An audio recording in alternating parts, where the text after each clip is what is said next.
হযরত আব্দুর রহমান রাহমাতুল্লাহি আলাইহি তার কাছে একজন লোক আসলো, একজন কৃতদাস, একজন গোলাম। হযরত আব্দুর রহমান রাহমাতুল্লাহি আলাইহি তার কাছে আসলেন, একটা প্রশ্ন করার জন্য আসলেন। কিন্তু ওই আব্দুর রহমান রাহমাতুল্লাহি আলাইহি তার সামনে যে কৃতদাস এসেছিল, ওই কৃতদাস এতটাই কালো ছিল, এতটাই নিগ্র ছিল যে নিজেকে নিজে এতটা পরিমাণ ঘৃণা করতেছে।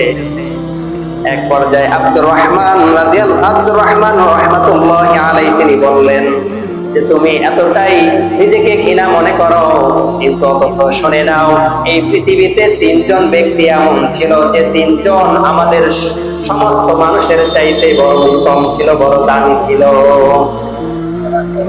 তুমি নিজেকে কালো মনে করে এতটাই ঘৃণা করো, অথচ তিনজন ব্যক্তি এমন ছিল যে তিনজন সব মানুষের চাইতে সর্বশ্রেষ্ঠ ছিল।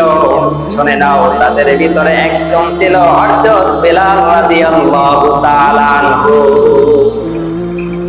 হযরত বিলাল রাদিয়াল্লাহু তাআলা আনহু তিনিও একজন গোলাম ছিলেন, কৃতদাস ছিলেন।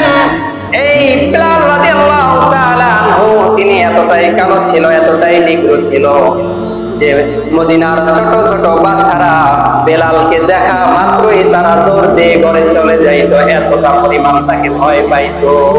এতটাই কালো ছিল, ঠোঁটগুলো ছিল মোটা মোটা ছিল, চোখগুলো ছিল বড় বড়। বাচ্চারা, মদিনার বাচ্চারা দেখা মাত্রই মা চিৎকার দিয়ে ঘরের ভিতরে চলে যাইত। কিন্তু তার দাম, তার ইজ্জত, তার সম্মান আল্লাহ এত বাড়াইছে যে নবীজি সাল্লাল্লাহু আলাইহি ওয়াসাল্লাম মেরাজের রাতে যখন জান্নাতে ভ্রমণ করে, তার আগে আগে খরমের আওয়াজ পায়। জিবরাইলকে জিজ্ঞাসা করলেন, এই খরমের আওয়াজ কার? বলতেছে আপনার প্রিয় কলিজার টুকরা সাহাবী হযরত বিলাল রাদিয়াল্লাহু তাআলা খরমের আওয়াজ। সুবহানাল্লাহ। হযরত আব্দুর রহমান রাহমাতুল্লাহি আলাইহি বলতেছে, এরে আল্লাহর বান্দা, সেই তিনজনের ভিতরে একজন ছিল হযরত বিলাল। তিনি এতটাই কালো ছিল যাকে দেখলে মদিনার বাচ্চারা পর্যন্ত ভয় পাইত, অথচ তার দাম, ইজ্জত আল্লাহ তাআলার কাছে সবচেয়ে বেশি। দ্বিতীয়ত ছিল হযরত ওমর রাদিয়াল্লাহু তাআলা আনহুর একজন গোলাম। ওই গোলাম এতটাই কালো ছিল, ওই গোলামের নাম ছিল হযরত মাহফুজ। ওই গোলাম আল্লাহ তাআলার কাছে এতটাই দাম ছিল যে ওই তিনজন ব্যক্তির ভিতরেও এর নামটা লিপিবদ্ধ করে দেওয়া হয়েছে। হযরত আব্দুর রহমান রাহমাতুল্লাহি আলাইহি বলেন, আর তৃতীয় নাম্বার যে ব্যক্তি, এই ব্যক্তির নাম হলো হযরত লোকমান হাকিম।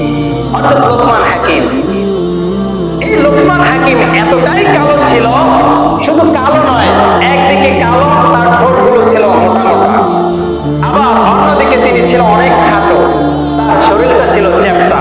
বুঝিনি তো, কথার ভিতরেই তাকে কেমন মনে হয় যেন দেখতে, একদিকে খাটো, দ্বিতীয়তে চ্যাপ্টা, তিন নম্বরে অসংখ্য পরিমাণ সে কালো ছিল, আর চতুর্থ নাম্বার তার ঠোঁটগুলো ছিল অনেক মোটা মোটা। তাহলে বোঝা যায় তার চেহারাটা কতটা বিকৃত অবস্থায় ছিল। কিন্তু তার দাম, ইজ্জত এত ছিল যে হাজার হাজার মাইল থেকে, দূর থেকে মানুষ তার উপদেশ শোনার জন্য তার বাড়িতে হাজির হয়ে যায়। সুবহানাল্লাহ। তার দাম, ইজ্জত আল্লাহ এত বাড়াইছে যে তার উপদেশগুলো আল্লাহ কোরআনুল কারীমের ভিতরে লিপিবদ্ধ করে দিয়েছে।